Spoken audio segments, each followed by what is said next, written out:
ఆషాఢ ఆది అనే సంస్కృత పదం నుంచి వచ్చింది. ఆది అంటే శక్తి అని అర్థం. కాబట్టి ఈ ఆషాఢ మాసం దేవతలను పూజించడానికి చాలా పవిత్రమైనది. ఆషాఢమాసంలో పవిత్రమైన పూజలు, వ్రతాలు, రథయాత్రలు, పల్లకి సేవలకు శుభప్రదం. ఆషాఢమాసంలోనే దక్షిణాయనం ప్రారంభమవుతుంది.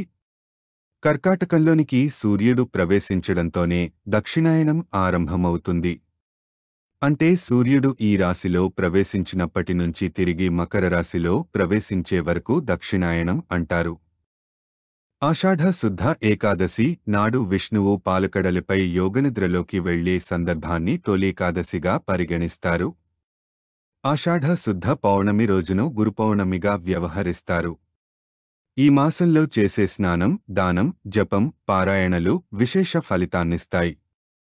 ఆషాఢంలో చేసే సముద్ర నదీ స్నానాలు ఎంతో ముక్తిదాయకాలు. ఆషాఢమాసంలో పాదరక్షలు, గొడుగు, ఉప్పు దానం చేయడం శుభకరం. ఆషాఢమాసంలో శ్రీమహావిష్ణువును పూజించడం వల్ల విశేషమైన అనుగ్రహం లభిస్తుందని నమ్ముతారు.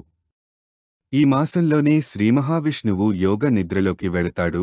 అప్పటి నుండి చాతుర్మాస్ ప్రారంభమవుతుంది మరియు 4 నెలల పాటు ఎటువంటి శుభకార్యాలు జరగవు. ఎందుకంటే ఈ 4 మాసాలలో దేవతలందరూ నిద్రిస్తారు. ఆడవారు ఒక్కసారైనా ఈ మాసంలో గోరింటాకు పెట్టుకుంటారు. ఆహారంలో మునగకాయను విరివిగా వాడాలంటారు.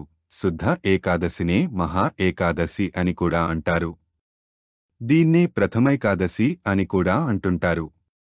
తెలుగునాట ఇది తొలి ఏకాదశి. పేలపిండి తింటారు. ఈ మాసంలో ఇంద్రియ నిగ్రహంతో ఆహార విహారాలలో తగిన జాగ్రత్తను తీసుకుంటూ జీవితాన్ని గడపటం కోసం పూజలు, వ్రతాలతో నవదంపతులకు ఆషాఢ నియమం పాటించమని చెబుతారు. ఆషాఢమాసంలో నవదంపతులు కలవకూడదనే ఆచారాన్ని మన దేశంలోని హైందవేతర మతస్థులు కూడా కొన్ని చోట్ల పాటిస్తుంటారు. తెలుగు సంవత్సరం శ్రీ క్రోధినామ సంవత్సరం ఆషాఢ శుద్ధ పాడ్యమి నుండి ఆషాఢ బహుళ అమావాస్య వరకు. 2024 ఆషాఢమాసం జూలై 6న ప్రారంభమై ఆగస్టు 4న ముగుస్తుంది.